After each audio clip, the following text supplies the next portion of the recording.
Hello नमस्कार मंडळी, gossip गर्लच्या आजच्या नवीन पॉडकास्टमध्ये पुन्हा एकदा तुम्हा सर्वांचं खूप खूप आणि मनापासून स्वागत आहे. तुम्ही दाखवलेल्या काळजीबद्दल तुम्हा सर्वांचे खूप खूप धन्यवाद. सगळेजण मला म्हणतात की ताई सुट्टी घे, आज आराम कर. काही जण एकदम म्हणजे मावशी सारख्या अगदी मला हक्काने सांगतायत की आज सुट्टीच घे, आज तू आराम कर, तुझ्या घशाला आराम दे. सगळं मान्य आहे मला, पण तुमच्यापासून काय लपवायचं, थोडं रिझर्व ठेवलं आहे मी. सुट्ट्या असं एक कमी हे जे आहे ना पॉडकास्ट किंवा जे पण काही माझं सोशल मीडियावरच्या ॲक्टिव्हिटीज आहेत ते मी एक माझं जॉब म्हणूनच घेते. आणि मी असंच म्हणजे असं मनाला वाटेल तेव्हा सुट्टी किंवा असं आज बरं नाही आहे तर आज घेऊन टाकूया. एक्स्ट्रीम मला जेव्हा वाटेल ना की नाहीच होत आहे माझ्याकडनं तर मी डेफिनेटली सुट्टी घेईन. पण आज मला बऱ्यापैकी बरं वाटतंय, टचवूड. कालच्या म्हणजे 2 दिवसांपेक्षा बऱ्यापैकी बरं आहे आज. आणि होप मी बेटर फील करेन इन कमिंग डेज. आणि दुसरी गोष्ट म्हणजे मी अदरवाईज पण सुट्टी घेतेच महिन्यातनं एखादी. तर बघते मी काहीतरी असे अकॉर्डिंगली, म्हणजे मला जेव्हा खरंच जरूरत असेल तेव्हा मला ती सुट्टी घेता यायला पाहिजे, म्हणून मी ती राखून ठेवलेली आहे. सो तुम्हाला पण थोडंफार आता असं वाटत असेल माझ्या आवाजावरनं की I am feeling better than yesterday. So म्हटलं उगाचच कशाला ना. काल माझी ॲक्च्युली हालत थोडी जास्त खराब होती, तरी पण मी काल केला कारण ते बोंबाडचं खूप पायलअप झालेलं. बट आज तसं नाही आहे. आज I am feeling better, much much better. तर त्याच्यामुळे उगाचच सुट्टी घेण्यात काही पॉईंट नाही आहे ना. सो आता सुट्टी जेव्हा कधी खरंच गरज असेल, दुसरीही कामं आहेत, बरीचशी कामं आहेत, बऱ्याच सुट्ट्या मला लागू शकतात. सो राखीव ठेवल्या आहेत जास्त सुट्ट्या, मग मला अनपेड लीव्ह घ्यावी लागेल.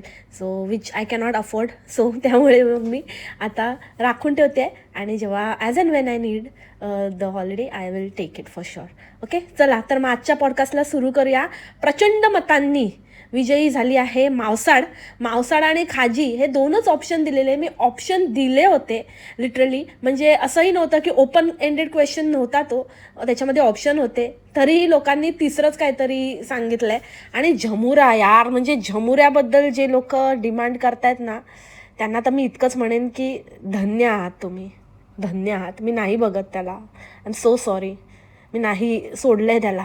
आणि तसंही तो फार कमी व्हिडिओ टाकतोय आणि जे पण टाकतोय ते पण इतके बकवास असतात. तर मी त्या लोकांना चॅलेंज देईन की बाबा तुम्ही रोस्ट करा त्याला, तुम्ही रोस्ट करून दाखवा मला. आणि खरंच म्हणजे मी नाही टाईम वेस्ट करू शकत आहे त्याच्यावर. इतका बकवास आहे आणि त्याची तेवढी लायकी पण नाही आहे, तेवढं वर्थ पण नाही आहे आपला वेळ त्याला देणं, त्याच्यावर वेळ काढून त्याचे व्हिडिओ बघणं, मग त्याचे नोट्स काढणं.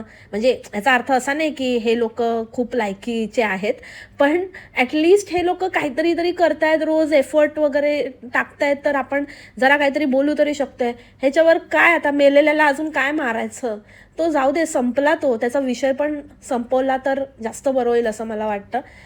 जर कधी काही वाटलंच आणि खूप एक्स्ट्रीम काही असं असेल तर डेफिनेटली पॉडकास्ट करेनच मी, पण सध्या तो संपल्यातच जमा आहे. सो त्याच्यावर पॉडकास्ट करण्यात काहीच पॉईंट नाही आहे. एनिवेज, चला आजचं पॉडकास्ट सुरू करूया मावसाडवर. मावसाड म्हणे तो सीझन नाही आहे, रिझन सेल आहे. मला बरेच जण करेक्ट करत होते, पण मी इतकं 10 वर्ष हे बघते आणि तंत्राचं मला सगळं माहिती आहे आणि तंत्राला मी फॉलो करते आणि त्यांच्याकडनं रेग्युलर काय ना काहीतरी मागवत असते आणि मी चेक करत असते कधी कुठे काय काय ऑफर आहे, कधी काय स्वस्तात मिळेल, हे सगळं माझं लक्ष असतं आणि मी त्यांचा पूर्ण अभ्यास केलेला आहे. अरे बाबा, तिला तुम्ही बाकीच्या गोष्टीमध्ये वगैरे पकडता, तिला ती अडाणतोड बाई ती कधीच मान्य तर करणारच नाही. पण त्यातल्या त्यात तिला असं कुठलं तरी फॅशन आणि ह्याच्या बाबतीमध्ये जिथे काही डील आणि काही ऑनलाईन वगैरे मागवायचं, प्रमोशन क्वीन आहे ती, प्रमोशन क्वीन. तिला तुम्ही सेलचं वगैरे सांगताय, तिला तुम्ही सांगताय की ते सीझन असतं आणि रिझन नाही. तिला तिला तुम्ही बाकी कुठल्या गोष्टीमध्ये ना बुद्धी जिथे वापरली जाते किंवा जिथे कुठे एज्युकेशन किंवा काहीतरी आपल्या शिक्षणाचा संबंध येतो, अशा ह्याच्यामध्ये तिच्या चुका लाखो निघतील. पण असलं काहीतरी चाळे करायचं, काहीतरी ऑनलाईन आणि फुकट तिथे प्रकटबाई आहे. हिला तुम्ही सेलचं आणि हे ते काय शिकवता? ती स्वतःच म्हणते आणि की मी पडीकच असते तिथे आणि मला माहिती आहे सगळं, तर तुम्ही काय मला शिकवताय? अरे तुम्ही अंड्यातनं बाहेर नाही आले सडके. अंड पण फोडू नाही शकले तुम्ही, त्याच्यातच सडून तुमचा जीव गुदमरतोय.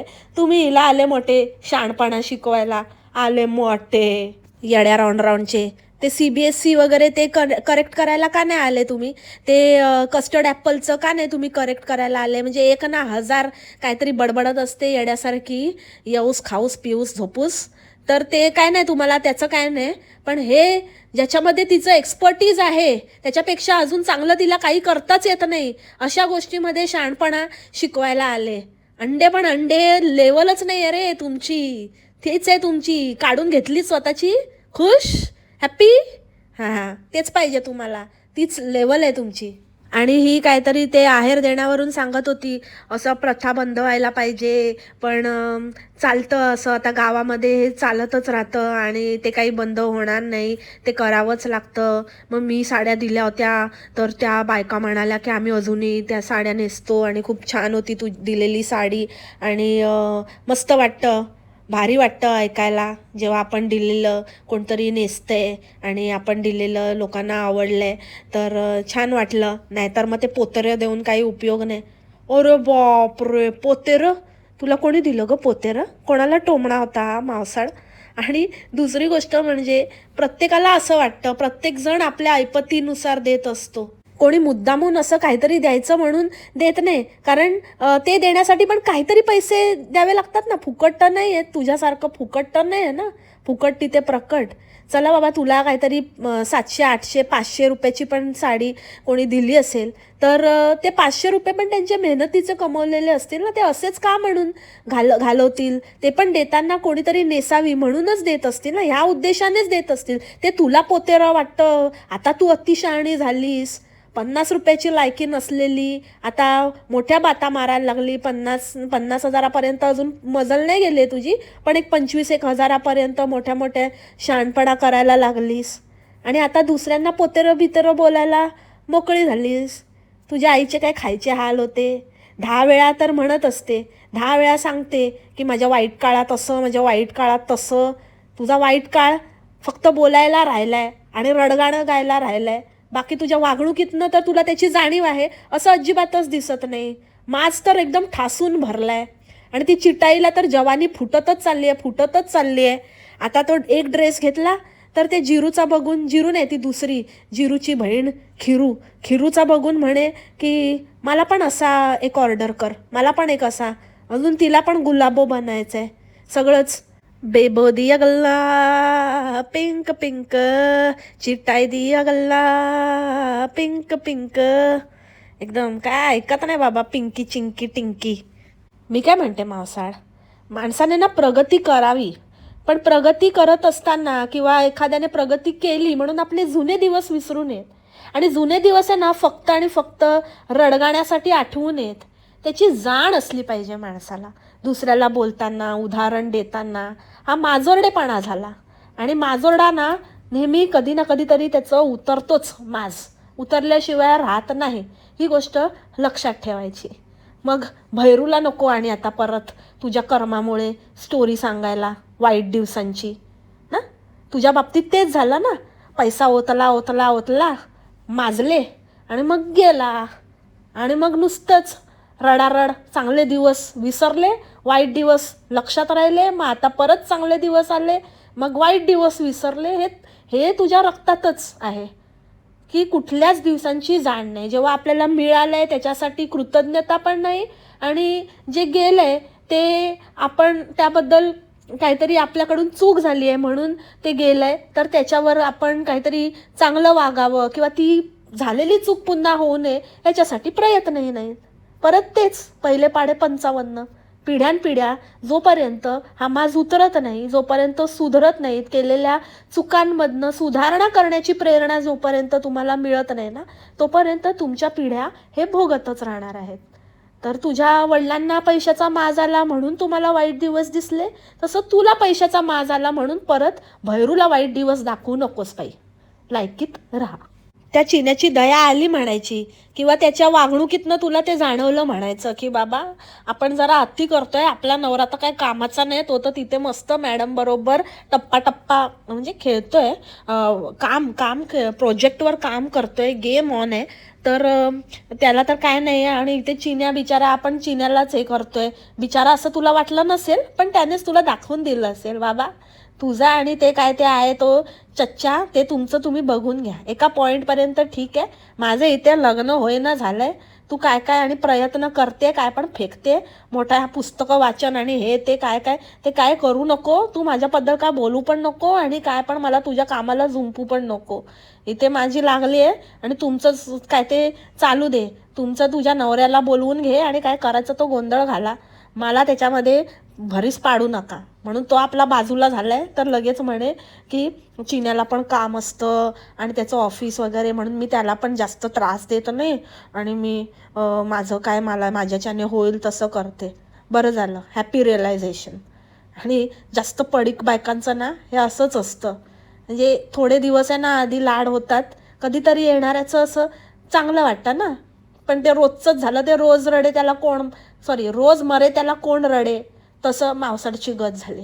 रोजचंच आहे आपली इथं ठिय्या मांडून, हिच्या नादाला लागलं आणि हिचं काय जरा काम करायला गेलं तर गळ्यातच पडते बाबा. हे तर काय कधीतरी येणारी नाही, कधीतरी मदत केला आणि मोकळी झाली. ही तर नेहमीचीच आहे, रोजचीच भिडू आहे, हिच्या कोण मदतीला जाईल. म्हणून हिच्यापासून तो चिन्या तो चांगलाच ओळखून आहे. शेवटी ते चिटाईचेच धिटाई आहेत ना सगळे तिघाच्या तिघं, त्याच्यामुळे ते एकमेकांना बरोबर ओळखून आहेत की काय कसे आहेत ते.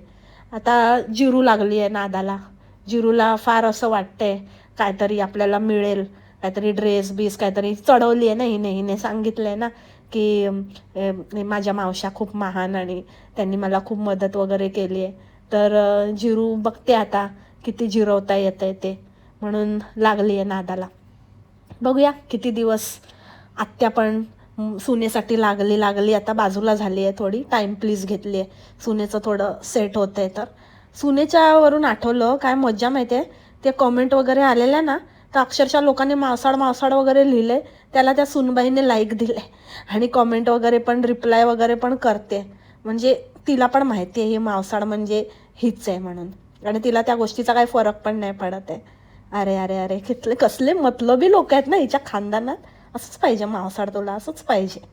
आणि आता आत्या जाणार आहेत ना, आत्याने बाबा आधीच तिकीट काढून वगैरे ठेवलं आहे हिच्या वास्तुशांतीच्याच वेळेला, एकदम मुहूर्त साधला आहे, त्याच्यामुळे मग आता कोण येणार, मग आधीच लोक आता कमी राहिलेत. हिने स्वतःचंच साम्राज्य स्थापन केलं आहे, हिला असं वाटतं सगळ्यांनी हिचीच हाजी हुजुरी करावी, म्हणून हिचाच मोठेपणा सगळीकडे मिरवते. तर हिचे चाटुकारच राहिलेत. आता चाटुकारांमध्ये मग ते आत्या वगैरे पण आता काय नाही आहेत, मग कोण उरले, मग आता ह्यांना तर जपायला पाहिजेच ना, म्हणून मग त्या मावशांचं सगळं लाडकोड आणि त्यांना चढवणं चाललं आहे हरभऱ्याच्या झाडावर. एकदा जोपर्यंत तुम्ही हिची हाजी हाजी करताय ना, हाजी हाजी हाजी, तोपर्यंतच तुम्हाला ठेवणार ती, नाहीतर बघा मग हां सवय लावू नका नसती. इथे आल्यापासनं लय धीड झाली आहे, जास्त तिला असं वाटतंय ए बेटा ये मेरा अड्डा टॅन टॅन टॅन टॅन टॅन टॅन, पण तो तुझा अड्डा नाही आहे बाबा. ये गलिया ये चोबारा ह्या आना ना दोबारा, नुसती बापरे चिकटलीच आहे, एक नंबरची चिकटगम माशी. कसल्या या ना बेशरम, म्हणजे एकापेक्षा एक आहेत, नुसतं माहेरात पडीक खानदानी आहे, खानदान यांचं माहेरला पडीक आहे. हिच्या दोन्ही आज्या माहेरला पडीक, एका आजीचा तर गेल्या पॉडकास्टच्या खाली खुलासा झालाय, आणि तीच बापरे. आणि काय तर म्हणे माझ्या मावशीला ना इथेच दिली आहे, माझ्या मावशीला गावातच दिली आहे, म्हणून सगळे मला विचारतात. गावातच दिली आहे नाही बाबा, दिली बिली काय नाही, कोणी कोणी काही दिलेली वगैरे नाही आहे, एकही पोरगी दिलेली नाही आहे. सगळ्यांनी सगळ्या गळ्यात पडलेले आहेत, सगळ्यांनी पटवलेले आहेत, सगळ्यांनी हेरलेले आहेत, फसवलेले आहेत. जसं तुझ्या पप्पांची झाली ना 13व्या वरीस धोक्याचं ग चिटाईचं 13वं वरीस धोक्याचं, तसं सगळ्यांनी आपले आपले चांगले केलं आहे आपलं. ही तर किराणा मालाच्याच दुकानात पडली, किराणा माल घेता घेता तिथेच कटवला. आँखों ही आँखों में इशारा हो गया, तेरे ते ते लगाने का सहारा हो गया, आँखों ही आँखों में. जिरू, कसं तेल जिरवलायस? हा, कसं जिरवायलीस? आणि हा चच्च्या, ह्याला एवढं मुलाच्या आजारपणात येऊच नाही वाटूस. हे एवढं म्हणजे ही सांगत होती माझं जीव कालीवर, माझे 12 तास आणि हे ते नाटकं. काय नाही झालं, उगाचच. सुरुवात पण कशी सगळ्यांनी मला असं कॉमेंट केलं आणि सगळ्यांनी मला असं म्हणाले ना की काय नाही चांगलं होणार आणि काय नाही झालं. अरे काय झालंच नव्हतं त्याला, काही नव्हतं झालं. रेग्युलर चेकअप आणि त्याच्यामध्येच असंच सांगितलं असेल, फार फार तर काय हर्नियाचं वगैरे सांगितलं असेल जास्तीत जास्त, किंवा स्टमक इन्फेक्शन वगैरे काहीतरी झालं असेल. तिला विचारा ना काय झालं, कशाला असे पझल गेम खेळते. तिला विचारा ना कशासाठी, कसली दुवा मागताय, काय विचार करून तुम्ही दुवा मागताय, काय विचार करून तुम्ही म्हणताय की नसेल झालं. म्हणजे तुम्ही काय एक्स्ट्रीम विचार केलाय, की हिला काय डोक्यात सोडायचंय ते आधी मला सांगा. म्हणजे हे लोकांना असं डोक्यात आपल्या मुलाबद्दल घालणं आणि लोक काय काय विचार करतील ह्याचा जराही म्हणजे विचार न करता, जराही हिच्या मनाला हे शिवत कसं नाही, हिला भीती कशी नाही वाटत की लोकांना असं काय काय भलते सलते विचार येतील. ते त्या लेवलला जाईपर्यंत आपण सांगून टाकूया जर खरंच काय असेल तर. आणि जर तुम्ही तसे ते विचार केले असतील ना, तर ते विचार कधीतरी असे म्हणजे म्हणतात ना, ते येतच. असं खूप जणांनी काय काय काय काय तर्क लावले तर ते कुठून तरी भोवून येतच. म्हणून माणसाने ना असा खोटेपणा करू नये आणि असं करताना ना 10 वेळा विचार करावा. कारण आपण जेव्हा एखाद्याला काहीतरी दुआ देतो किंवा कोणासाठी आपण काहीतरी विचार करतो किंवा चांगलं हे करतो, तेव्हा आपण काहीतरी डोक्यात ठेवून तो विचार येतो आपल्या मनामध्ये. चांगला असो वाईट असो, काहीतरी डोक्यात येतं ना आपल्या, आणि त्या अकॉर्डिंगली आपण ते दुआ देत असतो, बेस्ट विशेस देत असतो. मग त्यासाठी आधी ते व्हावं लागतं, मग ते कुठेतरी मग ते होतं आणि मग ती दुवा कामी येते. जी गोष्ट झालीच नाही आहे ती गोष्ट कशाला लोकांच्या डोक्यात घुसवायची किंवा त्यांना विचार करायला मजबूर करायचं.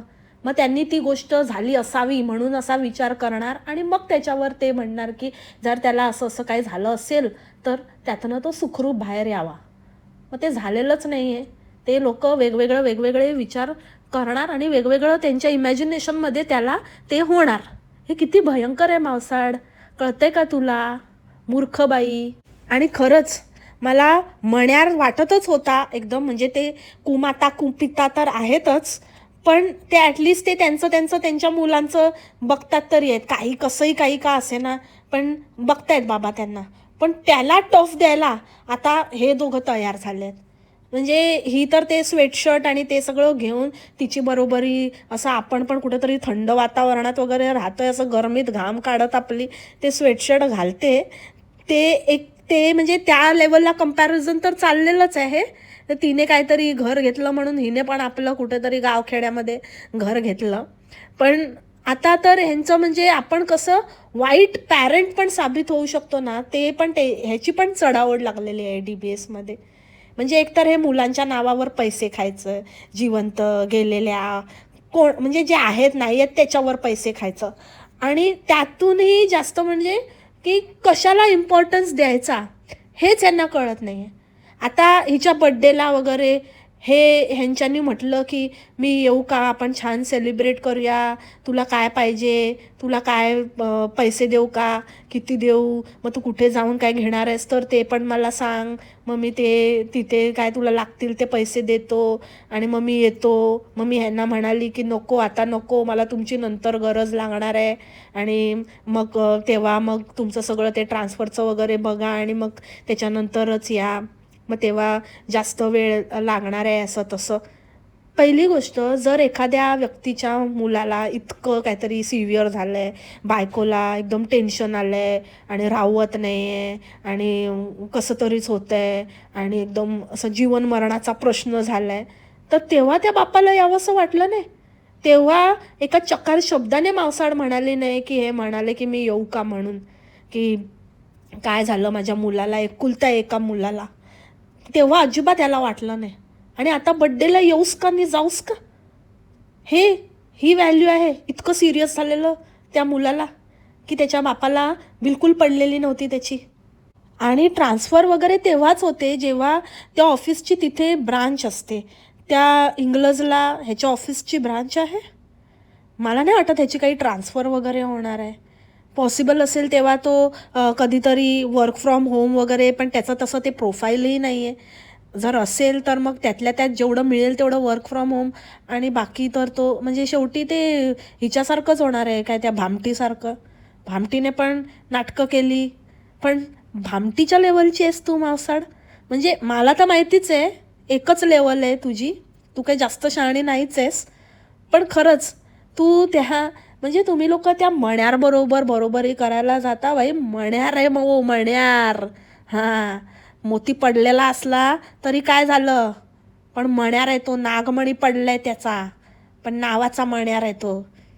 चिचुंदरीचा चिच्चू नाही, चिच्चू येडपट. आणि तो केक पाठवलेला त्याच्यावर पण हिने हायलाईट नाही केलं, पण तुम्ही नोटीस केलं का मंडळी, त्या केकवर मुक्काम पोस्ट पोवाड असं पण टॉन्ट लिहिलेला होता. एवढी दात काढत होती ना, इकडे या, काय दिलंय बघा, केक बघा. सगळ्यांना बोलवून बोलवून, मम्मी केक बघ काय पाठवला नाही आहे, मम्मी भैरू बघ केक बघ. ड्रेस पाहिजे माझ्याकडे, ड्रेसच नाही आहे माझ्याकडे, साडीच नाही आहे, आणि असं सगळं ड्रेसेसचं फोटो आणि हे लावलं आहे. हसू जोक आता खूप मोठा, तो पोवाडचा जोक बघ. याचा अर्थ तू त्याच्या इच्छेविरुद्धच राहतेस, पडीक आहेस. त्याला कधीच इच्छा नव्हती. तू जबरदस्ती, तुझं सगळं जबरदस्ती आहे. मीच किती गो बाई मी टुकार, किती गो बाई मी टुकार. आणि कोणालाही त्याच्यावर हसायला येत नव्हतं. तुझ्या मुलालाही नाही हसायला आलं, कोणालाच नाही. वेड्यासारखी उगाचच काहीतरी खोटं खोटं बळच हसण्यासारखं मुळात त्याच्यात काहीच नव्हतं. तुझी इज्जत काढली होती. किती मटेरियलिस्टिक आहेस ना ते दिसत होतं त्या केकवरनं.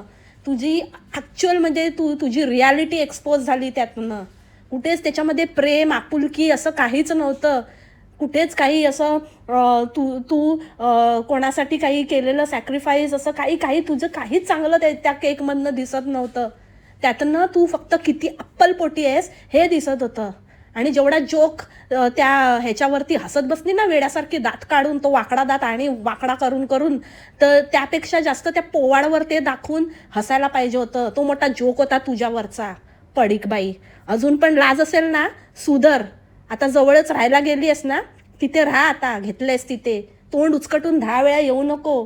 आणि हा पहिला बड्डे नाही आहे तुझा, यापूर्वीचे सगळे बड्डे इथे पोवाडलाच पडीक असायचीस तू. काही ना काही कारण काढून इथेच यायची. जेव्हापासनं मी हे माझं पॉडकास्ट चॅनल स्टार्ट केलं आहे तेव्हापासनं तर एकही बड्डे या बाईचा, आणि स्पेशली हिच्यावर व्हिडिओ करायला स्टार्ट केल्यापासनं एकही बड्डेला ही स्वतःच्या घरी नव्हती. प्रत्येक वेळेला इकडेच पडीक असायची. कधी अंताक्षरी खेळते, कधी डमशेराट्स खेळते, ते बकवास, तोच पकाऊ बड्डे, दरवेळेला तेच सेलिब्रेशन. आणि मग मी कशी जुदा आहे आणि मला माझ्या फॅमिलीची कशी आठवण येते. एखादी बाई आहे ना, विचार करून सगळं प्लॅन करून, एरवी जातेस ना तोंड घेऊन, मग जायचं होतं एक दिवस, जाऊन आली असतीस का. आता नाही, पैसे नाही, संपले फ्लाईट पकडायचे. विमान प्रवास लय आवडतो ना तुला, खूप उडत होतीस ना, उड ना मग आता. जिथे ना इच्छा असते ना तिथे मार्ग असतो, पण तुझी इच्छाच नाही आहे. आणि आज नाही, कित्येक वर्ष नाही आहे, तुझी इच्छा इथेच पडीक राहण्याची आहे. आणि प्रत्येक वर्षी इथेच पडीक असतेस.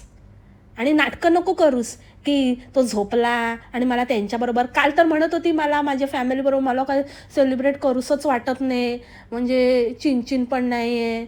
आणि म्हणजे सॉरी, अर्वाचीन, चिनचिन कशाला, चिनचिन तर चड्डीच आहे ना. अर्वाचीन पण नाही आहे. आणि मी भैरू म्हणजे इनकम्प्लीट. आणि बाबाचं तर नावच नाही. बाबा एरवी तर एकदम काय फोन लावून, नाहीतर बाबा नंदूबाई फोन लावून वगैरे द्यायची. आता काय नाही, कोण नाही.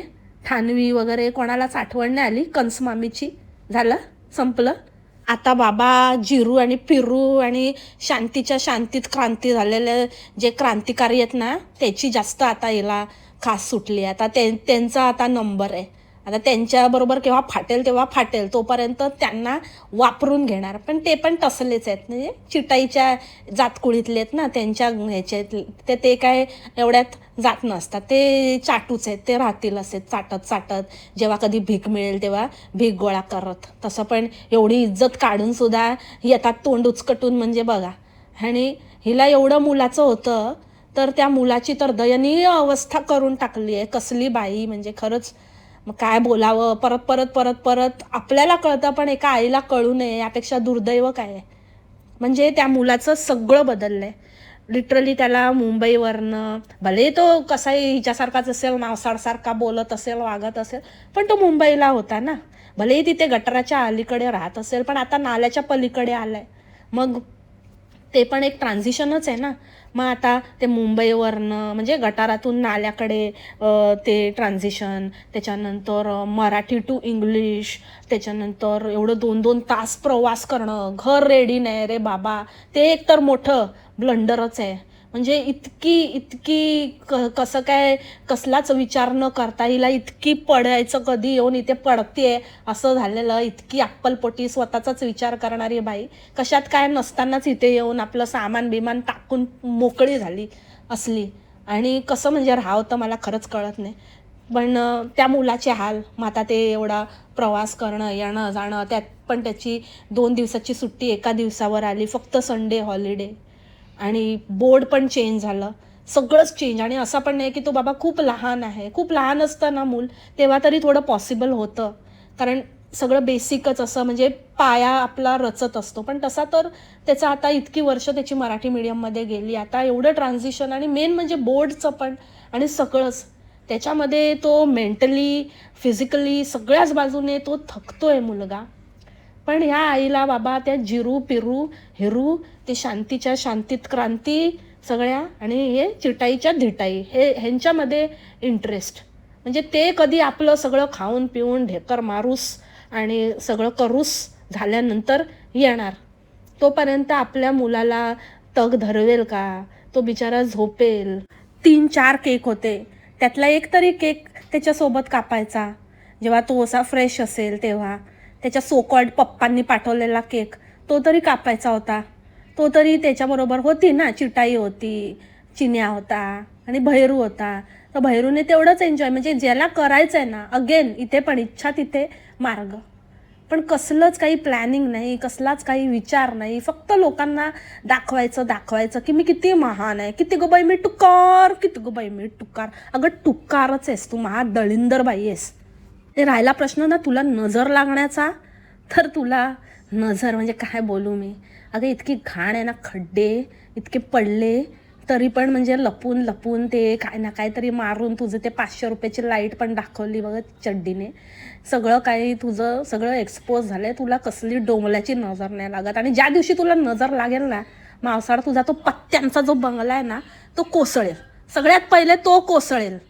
म्हणजे आपण समजू तुला नजर लागली. आजीला पण सांगून ठेव, हां, शांतीत क्रांतीला पण सांगून ठेव की पत्त्याचा बंगला कोसळला म्हणजे तुझ्या नातीला नजर लागली. तोपर्यंत या मनहूसला कोणाची नजर लागत नसते. ते खड्डे नॅचरलीच आहे, तेलकटिका आतंक.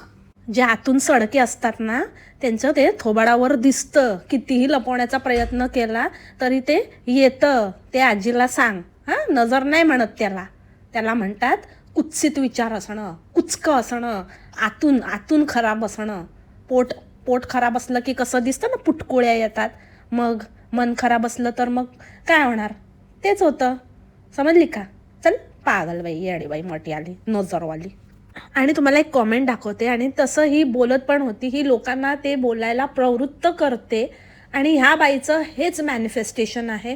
आणि ह्याला मॅनिफेस्टेशन नाही म्हणत, ह्याला म्हणतात दुसऱ्यांची एनर्जी खेचून घेणं. हिने मॅनिफेस्टेशनला वेगळ्या पद्धतीने वापरायला घेतलंय. लोक मॅनिफेस्टेशन स्वतःपुरतं करतात, स्वतःला चांगलं व्हावं, स्वतःच्या बाबतीत चांगलं घडावं ही फक्त एकच भावना असते आणि ते स्वतःपुरतं मागतात. पण ह्या बाईचं मॅनिफेस्टेशन वेगळं वर्क करतं. ही एनर्जी खेचण्याचं मॅनिफेस्ट करते, ही दुसऱ्यांची चांगली एनर्जी खेचून घेते. म्हणजे तुम्ही तिथेच राहा आणि मी तुमचं जे चांगलं जे काही असणार ते मी माझ्याकडे ही मॅनिफेस्टेशनपेक्षा लॉ ऑफ अट्रॅक्शन आणि दुसऱ्यांची एनर्जी अट्रॅक्ट करून त्यांना तिथेच ठेवायचं आणि स्वतःचं धन करायची, स्वतःचं भरायचं, ह्याच्यावर बिलीव्ह करते. त्यामुळे ह्या बाईपासनं सावध राहा. ह्या ला बळी पडू नका, हिच्या विचारांना बळी पडू नका. आणि अत्यंत ही बाई जे काही बोलते ना की चांगलं तुमचं चांगले विचार नक्की स्वामी महाराज पूर्ण करू देत, तर तसं काही नाही. हिच्याबद्दलचे चांगले विचार त्यात पण हा हेतू असतो. म्हणजे हिच्याबद्दलचे जे तुमचे चांगले विचार असणार ते पूर्ण होऊ देत. तुमच्या विचारांचं तुम्ही बघून घ्या. आजही हेच म्हणत होती ही की जे लोक असे कॉमेंट करतात की तुझ्या थ्रू आम्ही आमचं आयुष्य जगतोय आणि स्वप्न जगतोय आणि तुला मिळालं म्हणजे आम्हाला मिळालं, असं जे लोकांच्या भावना आहेत, ते जे माझ्याबद्दल चांगल्या भावना ठेवतात, तर त्यांची कॉमेंट मी पिन करणार आहे.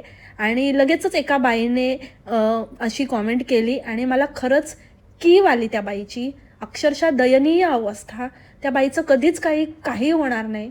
तिचं सगळं काही आहे ना तिच्या नशिबाचं, ते ही अट्रॅक्ट करते आणि असंच ही मल्टिपल लोकांना ते करायला लावून खूप जणांची एनर्जी खेचून घेते. तर ही बघा ती कॉमेंट.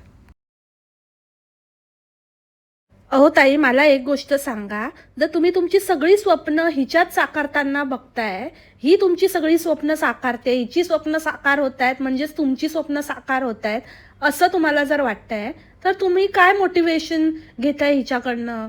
काय मोटिवेट होताय तुम्ही? जेवता ना तुम्ही? हां, नाही खरोखरचं जेवण म्हणते मी. जेवता ना? का ही जेवली की तुमचं पोट भरतं? ते पण करून बघा मग. आणि मुलं बिलं आहेत का तुम्हाला की नाही? की हिला झालं म्हणजे तुम्हाला झालं? बाकी समजून जा मंडळी. बाकी काही तुमच्या गरजा, तुमचे काही पती पत्नीचे काही आहे की नाही आहे का? हिने केलं म्हणजे तुम्ही केलं का? असं सगळं हिचं जर होत आहे तर तुमचं होतं आहे.